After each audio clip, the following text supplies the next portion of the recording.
Hello दोस्तों, आप सभी का स्वागत है हमारे यूट्यूब चैनल बड़ा कैरियर पर। तो आज हम लोग पढ़ेंगे इनऑर्गेनिक केमिस्ट्री के सेकंड चैप्टर्स। इसमें हमारा क्या है, पीरियोडिक टेबल यानी आवर्त सारणी। क्या पढ़ेंगे? आवर्त सारणी। इसमें हम लोग सीखेंगे कैसे किसी एलिमेंट का आवर्त और वर्ग निकालते हैं। ठीक है। अब जैसे आपसे पूछ दिया जाए हाइड्रोजन कौन सा, मतलब इसका पीरियड नंबर क्या है और ग्रुप नंबर क्या है। सोडियम पूछ दिया जाए या सल्फर, किसी भी एटम का पूछ दिया जाए, तो कैसे हम इसका निकालेंगे ग्रुप और पीरियड, मतलब आवर्त और वर्ग। सोडियम कौन से आवर्त में है और कौन सा वर्ग में। ठीक है। तो सबसे पहले समझते हैं हम लोग कि होता क्या है पीरियड और ग्रुप्स। तो देखिए, पीरियोडिक टेबल में दो लाइन होता है, एक होता है पड़ा लाइन और दूसरा होता है खड़ा लाइन। जैसे देखिए, अगर ये हमारा पीरियोडिक टेबल हो जाए तो इसमें दो प्रकार के लाइन है, एक पड़ा लाइन है और एक क्या है, खड़ा लाइन है। यानी जो हमारा लाइन पड़ा हुआ है यानी हॉरिजॉन्टल रो है, और ये क्या है, वर्टिकल। तो जो वर्टिकल होता है उसी को हम लोग कहते हैं क्या, ग्रुप। क्या कहते हैं, ग्रुप। और जो हॉरिजॉन्टल होता है उसको क्या कहते हैं, पीरियड। क्या कहते हैं, पीरियड। तो हमारे पास 7 लाइन यानी 7 लाइन है, 1 2 3 4 5 6 और 7 यानी 7 ऐसा लाइन है जो कैसा पड़ा हुआ है, क्या है, पड़ा लाइन है। इसलिए हमारा पीरियड की संख्या कितना होगा, 7। मॉडर्न पीरियोडिक टेबल में पीरियड की संख्या कितनी है, 7। यानी अगर आपसे पूछा जाए आवर्त की संख्या कितनी है तो कितना होगा, 7। अगर ग्रुप की संख्या पूछा जाए तो ग्रुप होता है खड़ा लाइन, और खड़ा लाइन हमारा है टोटल 18। कितना है, 18। इसलिए ग्रुप कितना हो गया, 18। कितना हो गया, 18 ग्रुप। ठीक है, समझ गए बात को। बस यही बात को पीछे लिखा गया है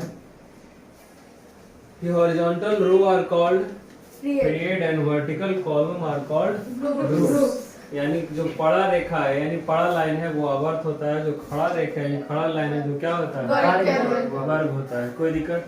मॉडर्न पीरियोडिक टेबल में 7 को हमारा पीरियड होता है और 18 बस वही लिखा है, there are 7 period and 18 groups in modern periodic table. यानी आवर्त सारणी में 7 आवर्त और 18 होते हैं। कभी कभी एग्जाम में पूछा जाता है, सब बोर्ड एग्जाम में, जिसमें बिहार बोर्ड का एग्जाम होगा उस समय। चलिए अब समझिए बात को। मेन आपको समझना यहाँ से है कि कैसे किसी एलिमेंट का हम पीरियड और ग्रुप डिसाइड करेंगे। इसके बारे में कहता है कि rule for find period number and group number two find elements. देखो, किसी भी एलिमेंट्स का अगर हमको ग्रुप नंबर निकालना रहे या पीरियड नंबर निकालना रहे तो कैसे निकालेंगे। तो सबसे पहले यहाँ बात किया जा रहा है पीरियड नंबर के बारे में। किसके नंबर के बारे में, पीरियड नंबर। कि आवर्त संख्या क्या होगा। देखो, कहता है कि period number equal to shell number. Period number equal to shell number. देखो, इसका कहने का मतलब हो गया कि लास्ट इलेक्ट्रॉन, कैसा इलेक्ट्रॉन, लास्ट इलेक्ट्रॉन, अंतिम इलेक्ट्रॉन देखना है कि कौन सा सबसेल में जा रहा है, किस सबसेल में जा रहा है। अगर अंतिम इलेक्ट्रॉन मान लो 2 मतलब 2p में गया, किसमें गया, 2p में, तो ये क्या कह रहा है, period number equal to shell number. तो यहाँ 2p क्या है, 2 है, यानी इसका मतलब उसका आवर्त कितना हो जाएगा, 2 हो जाएगा। ये बात हमेशा लागू होगा। पीरियड नंबर हो गया खत्म। पीरियड पता करना है, कैसे पता करेंगे, तो पीरियड नंबर बराबर सेल नंबर। देखना है कि उसमें सेल नंबर क्या है। सेल नंबर यानी n की वैल्यू, n का संख्या देखना। समझ में आ गया। अब आगे देखिए, ग्रुप के बारे में बात करता है। कहता है कि if electron are present in ns, कहता है कि यदि इलेक्ट्रॉन ns में प्रेजेंट हो, किस में प्रेजेंट हो, ns में प्रेजेंट हो, बट नॉट इन np और n-1d। कहता है कि यदि इलेक्ट्रॉन सिर्फ और सिर्फ कहाँ प्रेजेंट हो, ns में, यानी ना np में हो और ना ही n-1d में हो। बात समझ रहे हैं। सिर्फ कहाँ होना चाहिए, ns में रहेगा, तब ग्रुप नंबर बराबर फॉर्मूला इसका क्या है, number of electron present in ns। बात समझे। यदि इलेक्ट्रॉन सिर्फ और सिर्फ ns में रहे तब group number equal to formula है number of electron present in ns। अगर ns में एक इलेक्ट्रॉन प्रेजेंट होगा तो उसका ग्रुप संख्या कितना हो जाएगा? अगर 2 होगा तो उसका ग्रुप संख्या कितना हो जाएगा? बात समझ गए? किसी को कोई दिक्कत? ये कब रूल लागू होगा? जब सिर्फ और सिर्फ इलेक्ट्रॉन ns में प्रेजेंट होगा। किसमें प्रेजेंट होगा?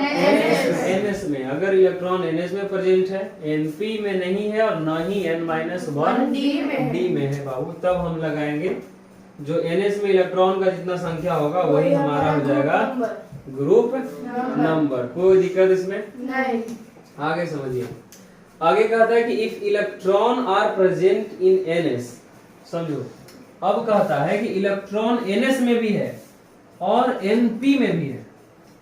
फर्स्ट रूल क्या कह रहा है? सिर्फ और सिर्फ इलेक्ट्रॉन किसमें है? ns में। लेकिन इसमें np में भी ns में भी है, कहाँ है? np में भी है। कहता है देन तब ग्रुप नंबर क्या होगा? तब हम group number equal to formula लगाएंगे 10 plus number of electron in ns and number of electron in np। 10 plus जो ns में इलेक्ट्रॉन है उसको ऐड करना है और np में इलेक्ट्रॉन है उसको ऐड करना है, तब हमको जाकर मिलेगा क्या? Group number. किसी को कोई दिक्कत? अभी तुरंत बना रहे हैं और ये सब सारा लागू होगा। आगे देखिए, थर्ड रूल कहता है कि if electron are present in ns। Electron कहाँ प्रेजेंट है? ns में है। ns में इलेक्ट्रॉन है लेकिन n-1 d में इलेक्ट्रॉन नहीं है। n-1 d में इलेक्ट्रॉन नहीं है। नहीं, सॉरी, इसमें है। ns में है और n-1 d में है लेकिन किसमें नहीं है? np में नहीं है। तब क्या होगा? Group number equal to number of electron in ns and n-1 d। तब उसको क्या कहेंगे? वही हमारा क्या हो जाएगा? Group number. क्या हो जाएगा? Group number. चलिए तो अभी देते हैं, सवाल निकाल के दिखाइए। चलिए तो हम लोग देखते हैं। कहता है question based on above theory, मतलब पीछे जो अभी रूल पढ़े हैं कैसे पीरियड नंबर और ग्रुप नंबर निकालेंगे, इसी को देखेंगे इसमें। कहता है find the period and group number of the following elements. कैसे हम, जैसे सोडियम यहाँ पे दिया हुआ है, सोडियम का अब हमको क्या निकालना है बाबू? पीरियड नंबर और ग्रुप नंबर। समझो, सबसे पहला काम क्या करना है? ईसी लिखना है। इसका क्या लिखना है? ईसी। अगर आपको ईसी लिखने नहीं आता है मतलब आप कोनो काम के व्यक्ति नहीं, आपसे नहीं निकल पाएगा पीरियड नंबर और ग्रुप नंबर। समझ रहे बात को?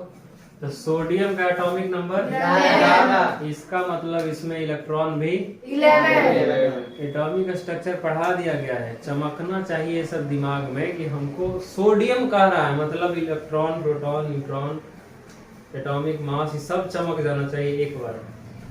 इलेक्ट्रॉन कितना हो गया? 11। इसी लिखना है ना जी? नोबल गैस इसी लिखते हैं। इससे पहले देखो कौन सा नोबल गैस है? नियॉन। तो नियॉन लिख दिया ना जी? 10 को पूरा हो गया। तो 2 नंबर पर आता है ना? तीसरा स्टार्ट होगा 3s। नहीं बुझाया तो देखिए अपना निकालिए गरीबी वाला। 1s2 2s2 2p6 3s1। समझे? हम इतना क्यों लिखे? और नोबल गैस इसी लिख दिए। बात समझ के बात तो देखिए तो भाई साहब रूल नंबर कहता है सोडियम का पीरियड क्या होगा और ग्रुप क्या होगा। तो देखो सबसे पहले तो पीरियड तुमको ऐसे ही पता चल जाएगा क्योंकि पीरियड नंबर बराबर क्या कहता है? सेल नंबर यहाँ दिख रहा है 3। ये जो हमारा 3s1 है यानी क्या है? ns1 है। तो n का वैल्यू कितना है? 3। यानी पीरियड नंबर हो जाएगा कितना हो जाएगा? 3 हो जाएगा। कितना हो जाएगा? 3 हो जाएगा। और सेल नंबर कितना होगा? सेल नंबर भी 3 और पीरियड नंबर भी कितना होगा? 3। अब हमको क्या निकालना है? Group number. क्या निकालना है जी? Group number. देखिए रूल समझिए, फर्स्ट रूल वही कहता है कि if electron are present in NS but not in NP और N-1D, मतलब इलेक्ट्रॉन सिर्फ और सिर्फ NS में हो, NP और N-1D में नहीं हो, तब ग्रुप नंबर इक्वल टू क्या होगा? मतलब जितना इलेक्ट्रॉन NS में प्रेजेंट है वही हमारा हो जाएगा ग्रुप नंबर। तो NS में क्या इलेक्ट्रॉन पहुंचा? 1, इसलिए ग्रुप नंबर इसका क्या हो जाएगा? 1 हो जाएगा।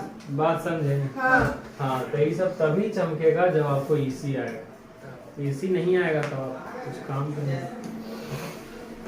देखिए दूसरा एटम अगर कोई कहता निकाल दे, जैसे किसका निकाल दिया जाए? दूसरा ले लेते हैं, किसका निकाले?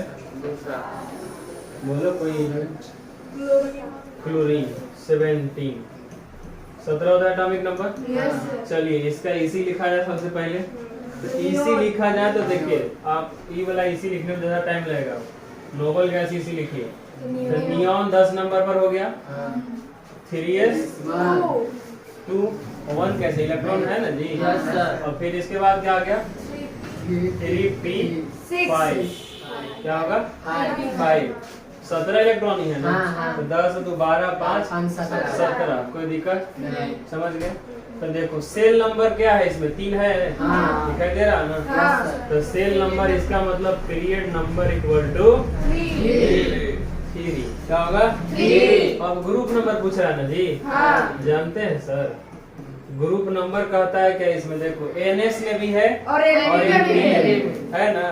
और जब इलेक्ट्रॉन NS में भी हो और NP में भी हो तब फॉर्मूला हमारा क्या कहता है? 10 plus number of electron in NP। समझ रहे हैं? यानी NS में भी है और NP में भी। चलिए तो क्या हो जाएगा? 10 प्लस क्या होगा? 10 प्लस 2 प्लस 5 17, यानी कितना हो गया? 17। यानी क्लोरीन जो है उसका ग्रुप नंबर हो गया 17। कोई दिक्कत नहीं। देखिए अब आप इसमें देखेंगे तब भी पता चल जाएगा। 17 ग्रुप में क्लोरीन दिख रहा है। पीरियड पता करना है तो पहला पीरियड, दूसरा पीरियड और तीसरा पीरियड में है कि नहीं? चलिए तो हमारा हो गया। तो इस तरीके से हम लोग क्या कर सकते हैं? ग्रुप नंबर और पीरियड नंबर को निकाल सकते हैं। कोई दिक्कत इसमें नहीं। अब किसी का भी निकाल सकते हैं चाहे वो कोई भी हो।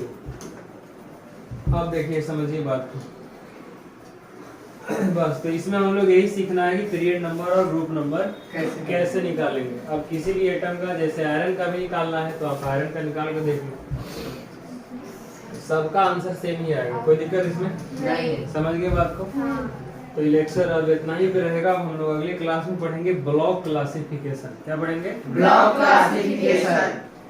चलिए तो मिलते हैं अगले वीडियो में। चलिए अब हम लोग मिलते हैं अगले क्लास में, तब तक मजा लीजिए।